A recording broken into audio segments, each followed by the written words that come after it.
हे दोस्तों, मैं कमलेश मेहता आपका स्वागत करता हूं हमारे YouTube चैनल में। यह दृश्य कंथापट होम स्टे से मेरे गांव का है। आज हमारे गेस्टों का काठगोदाम से पिकअप है। इनका हमारे होम स्टे में 6 नाइट का स्टे है। साथ में इस स्टे के दौरान हम पिथौरागढ़ के पर्यटन स्थलों के साथ साथ ऑन द रोड पड़ने वाले सारे पर्यटन स्थलों को कवर करेंगे। अभी हम काठगोदाम से भीमताल की ओर जा रहे हैं। भीमताल काठगोदाम से पिथौरागढ़ जाते समय ऑन द रोड पड़ने वाला पहला पर्यटन स्थल है। अभी सुबह के लगभग 6 बजे हैं।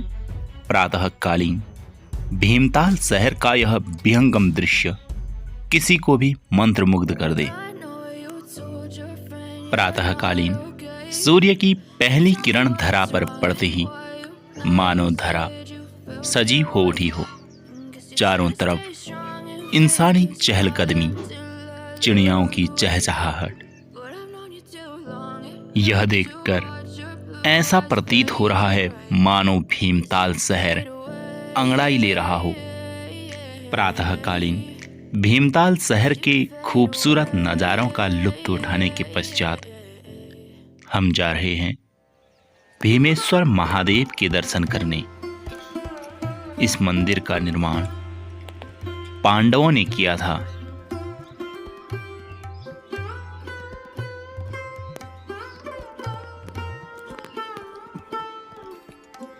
इस मंदिर में हमें बहुत सारी पांडवकालीन प्राचीन मूर्तियां देखने को मिलती हैं। प्रातःकालीन भीमेश्वर महादेव के दर्शन करने के पश्चात ऐसा प्रतीत हो रहा है मानो शरीर में सकारात्मक ऊर्जाएं प्रवेश कर चुकी हों। प्रातःकालीन भीमताल के तट पर समय बिताने से एक विशेष प्रकार की शांति और सुकून की अनुभूति हो रही है। भीमताल में सुबह की चाय लेने के पश्चात हम अपने सफर में आगे बढ़ रहे हैं। अभी हम मुक्तेश्वर महादेव के दर्शन करने के लिए जा रहे हैं। सुबह का समय और मुक्तेश्वर की इन खूबसूरत सड़कों का सफर हमारे यात्री कभी नहीं भूलने वाले। आज की इस यात्रा में हमारे साथ राजस्थान से 2 कपल हैं, जिनमें से अजय शर्मा सर और निर्मला शर्मा मैम। यह हमारे रेगुलर गेस्ट भी हैं। साथ ही साथ इस यात्रा में हमारे साथ हैं दुर्गा प्रसाद सैनी सर और सरोज सैनी मैम। प्रातःकालीन पहाड़ों की टेढ़ी मेढ़ी खूबसूरत सड़कों का सफर तय करने के पश्चात हम पहुंच चुके हैं मुक्तेश्वर। मुक्तेश्वर प्रसिद्ध है मुक्तेश्वर महादेव मंदिर के लिए, जो पहाड़ी की चोटी पर स्थित है। मुक्तेश्वर महादेव में महादेव के भक्त मुक्तेश्वर महाराज की समाधि है। इन्हीं के नाम पर इस मंदिर का नाम मुक्तेश्वर महादेव पड़ा। कुछ क्षण प्रभु की साधना में लीन होने के पश्चात हम अपने अगले पर्यटन स्थल की ओर बढ़ रहे हैं। अगला पर्यटन स्थल है चौली की जाली। चौली की जाली मुक्तेश्वर का एक प्रसिद्ध व्यू पॉइंट है। कुछ पल प्रकृति का आनंद उठाने के पश्चात हम अपने सफर में आगे बढ़ रहे हैं।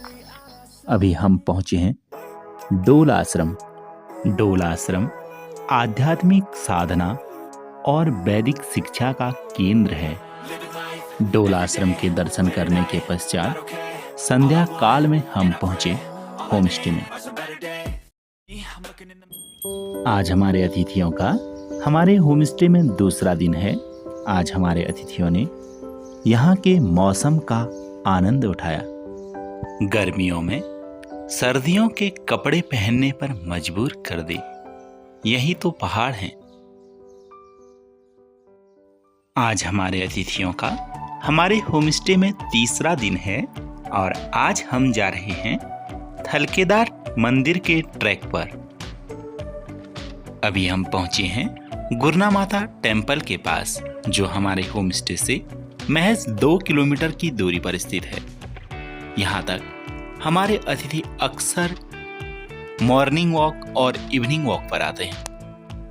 हमारे होम स्टे से लगभग 27 किलोमीटर का सुहाना सफर तय करने के पश्चात हम पहुंच चुके हैं थलकेदार मंदिर के ट्रैकिंग गेट पर। यहाँ से थलकेदार मंदिर का लगभग 4 किलोमीटर का पैदल ट्रैक है। इस ट्रैक पर हमें आर्मी की फायरिंग रेंज भी देखने को मिलती है। इस ट्रैक को हम गर्मियों में कर रहे हैं। अभी अप्रैल का अंतिम सप्ताह है। साथ ही साथ इस ट्रैक में हमारे साथ 50+ एज ग्रुप के मेंबर्स हैं, तो हम कह सकते हैं यह ट्रैक गर्मियों के लिए और हर उम्र के लोगों के लिए सबसे बेस्ट ट्रैक है।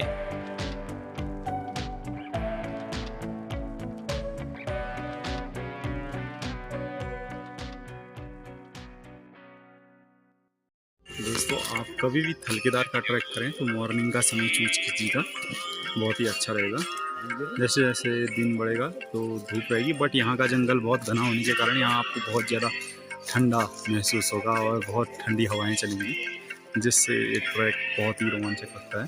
थलकेदार के ट्रैक पे आपको विभिन्न प्रकार की वनस्पति देखने को मिलती है, जहाँ पर विभिन्न प्रकार की बेरी यानी छोटे फलों के पेड़ पौधे और साथ में बांस बुरांस के वृक्ष देखने को मिलेंगे।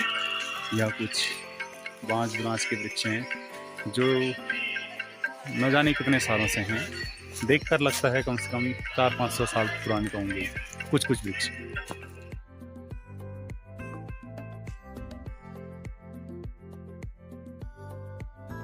लगभग 2 घंटे के खूबसूरत ट्रैक के पश्चात हम पहुंच चुके हैं थलकेदार मंदिर।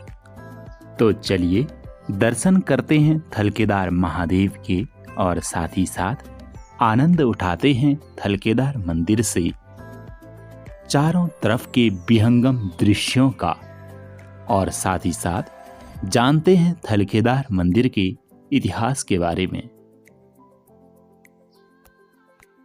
थलकेदार मंदिर के बारे में स्कंद पुराण के मानस खंड में महर्षि व्यास ऋषियों को बताते हैं सरयू और श्यामा यानी खाली नदी के बीच में स्थाकिल पर्वत में विशिष्ट शिव स्थल में थलकेदार नाम के महादेव विराजमान हैं, जिनके दर्शन करने से दुर्लभ मुक्ति प्राप्त होती है। साथ ही साथ इस पर्वत पर चढ़कर सिद्ध जलों से नहाकर स्थल केदार में विधि पूर्वक पूजन करने से केदारनाथ जाकर पूजा करने के बराबर फल प्राप्त होता है। थलकेदार के बारे में कहा जाता है, जब पेशवा नाना साहब भौंदू पंत अंग्रेजों से बचकर नेपाल में रतन बाबा के नाम से छुपे हुए थे, तब वह भी पंचेश्वर के रास्ते थलकेदार के दर्शन करने आए थे। थलकेदार के बारे में एक मान्यता यह भी है, यहाँ के एक ग्रामीण की गाय जंगल घास चरने आया करती थी और जब घर आती थी तो वह दूध नहीं देती थी। लंबे समय से यही चलता रहा।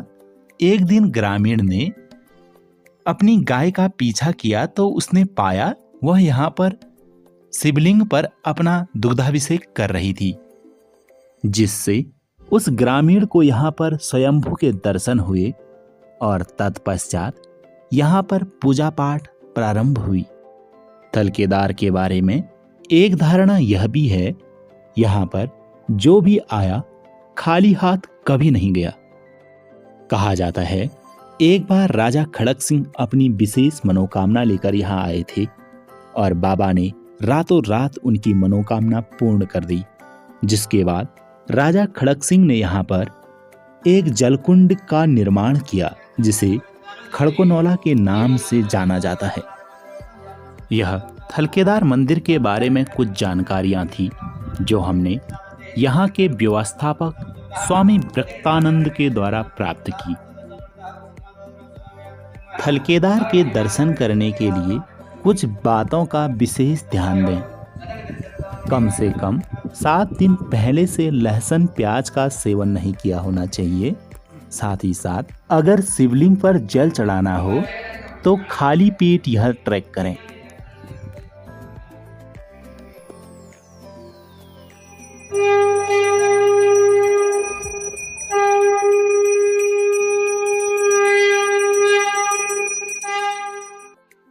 यहाँ के व्यवस्थापक स्वामी ब्रक्तानंद श्रद्धालुओं का विशेष ध्यान देते हैं।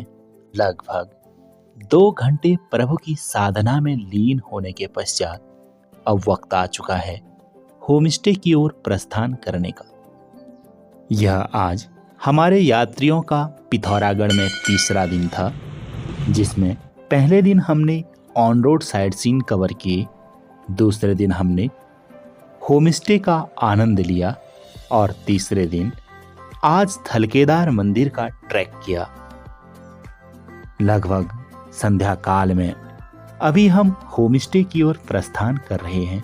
होमस्टे से लगभग 8 किलोमीटर पहले थरकोट झील ने हमारा ध्यान अपनी ओर आकर्षित किया। थरकोट झील के व्यू पॉइंट पर कुछ क्षण बिताने के पश्चात अब वक्त आ चुका है होमस्टे की ओर प्रस्थान करने का।